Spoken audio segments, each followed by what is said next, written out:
mañanera de Ángel correspondiente al miércoles de la Semana Mayor o Semana Santa.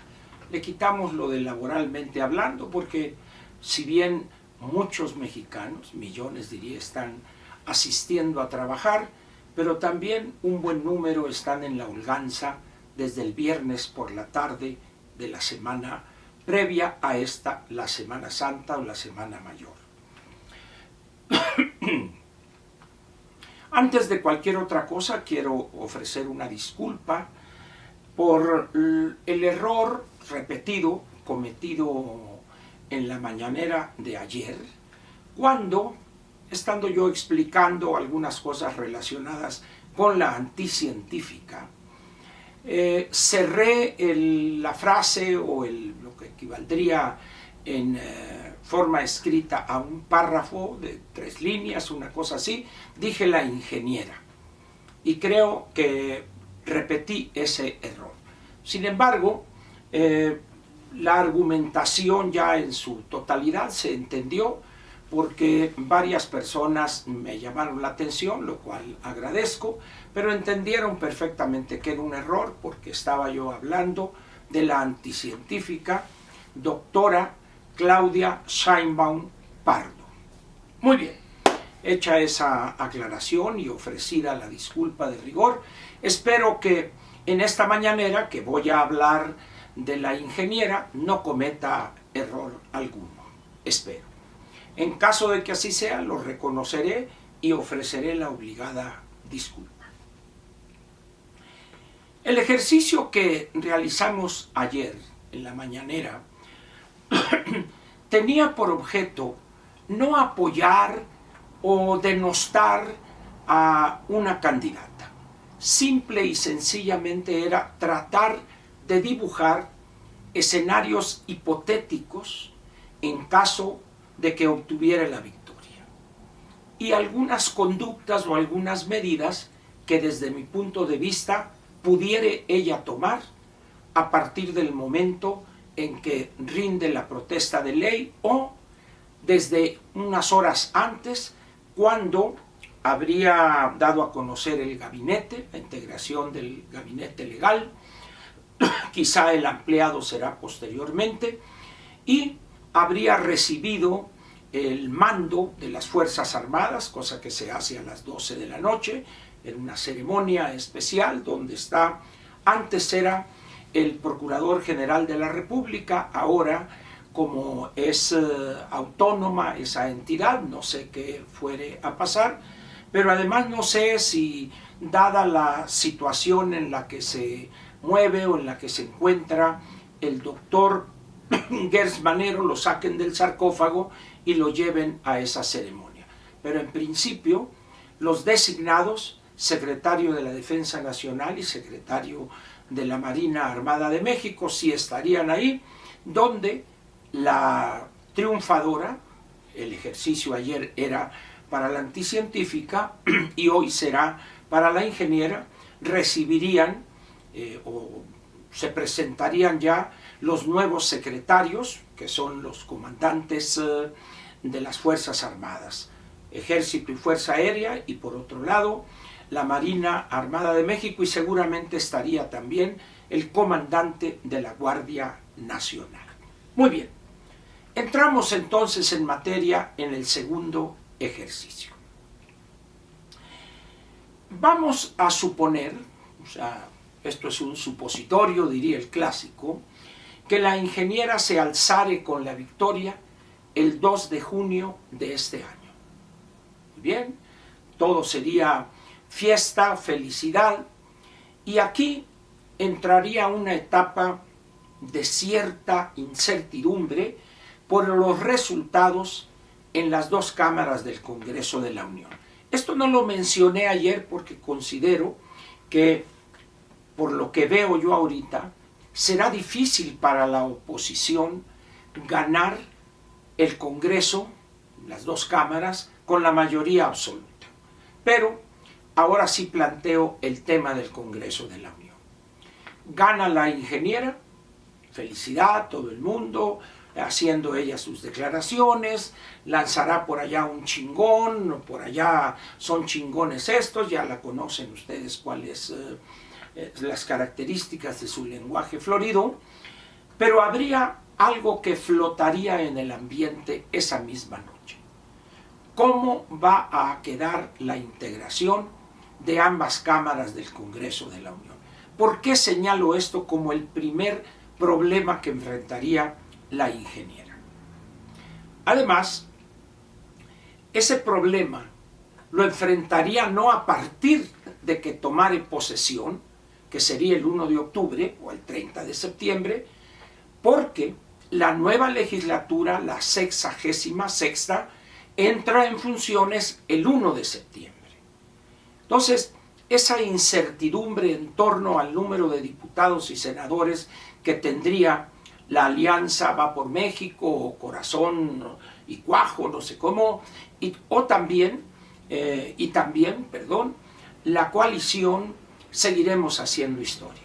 ¿Y por qué es importante estos números?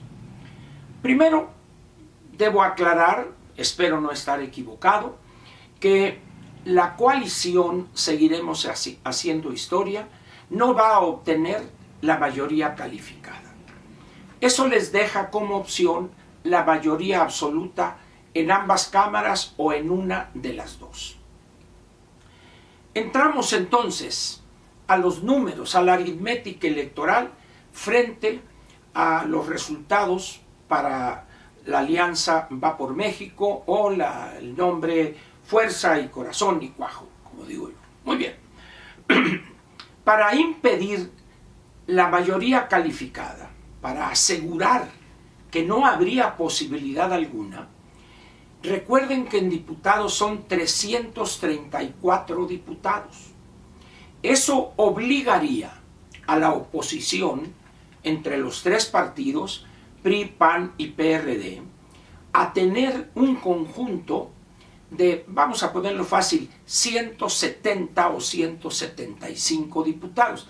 En realidad, con 166 no podrían, con 165 le quedaría a Seguiremos Haciendo Historia un total, 67 de 333 diputados.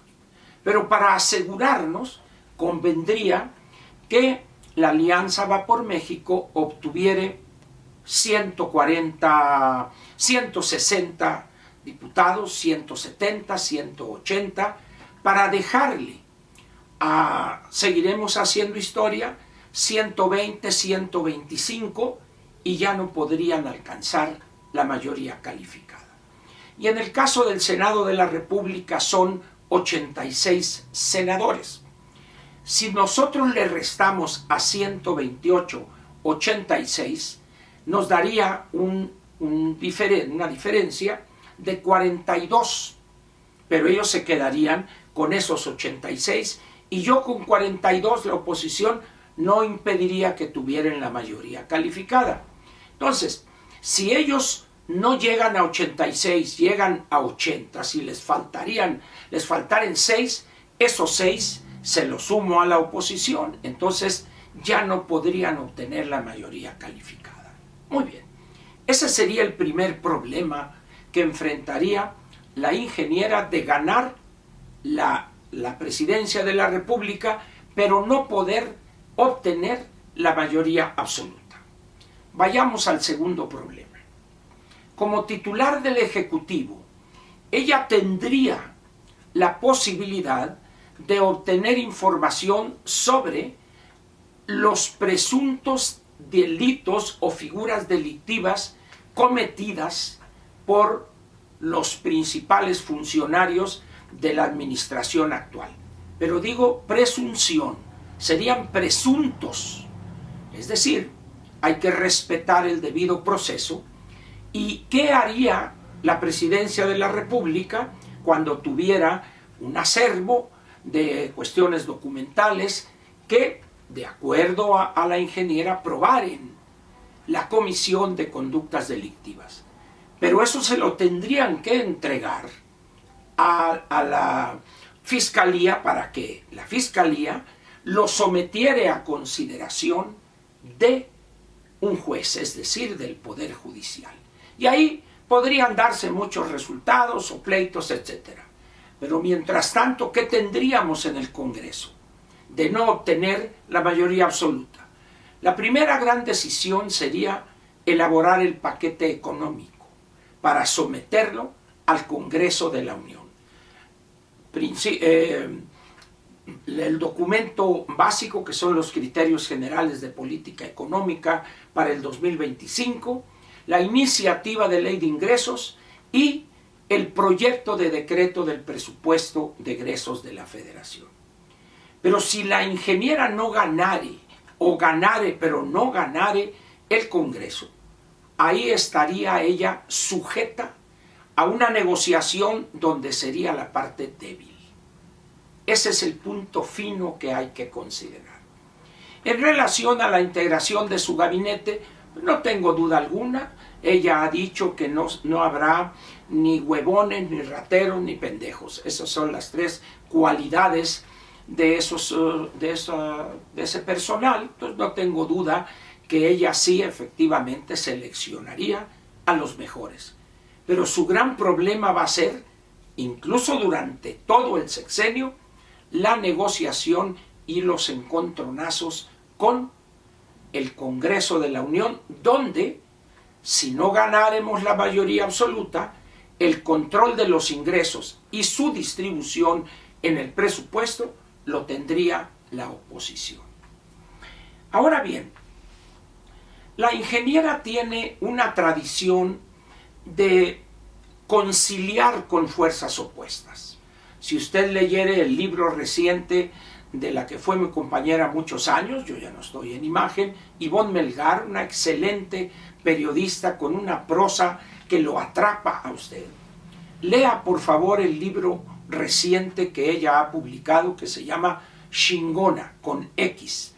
Es una visión de la ingeniera muy interesante, muy humana, pero también viene ahí una característica de la ingeniera: su propensión, su convencimiento para negociar, para ir a la barrera opuesta, cruzar el pasillo, como dicen en el Capitolio en Estados Unidos, para tratar de encontrar un acomodo con las fuerzas opositoras.